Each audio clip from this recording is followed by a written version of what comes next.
এই যে আমাদের যা অর্ডার করেছিলাম সেগুলো এখন এভাবে ভাজা হচ্ছে। এই সব দেখলাম।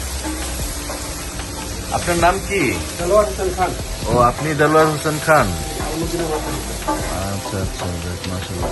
এখন এটা ভাজতেছেন কি মাছ? আর কি কি আছে আপনার পাশে?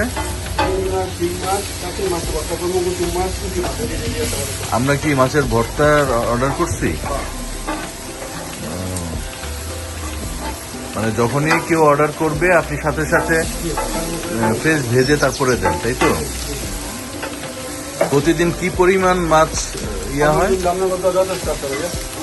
মানে আনুমানিক কেজির হিসাবে? এইটা তো বেশ হয়, সব দিন একটু আলহামদুলিল্লাহ যথেষ্ট হয়। এই হচ্ছে দেলোয়ার সাহেব আলমদিনা মাছের হোটেলের কর্ণধার। উনি নিজেই ভাজাভাজির কাজটা নিজেই করেন, অতি স্বাচ্ছন্দ্যে উনি করেন। সব মোটামুটি খুব পরিচ্ছন্নভাবে কাজগুলো বাছা হয়, যেটা দেখতে পেয়েছি।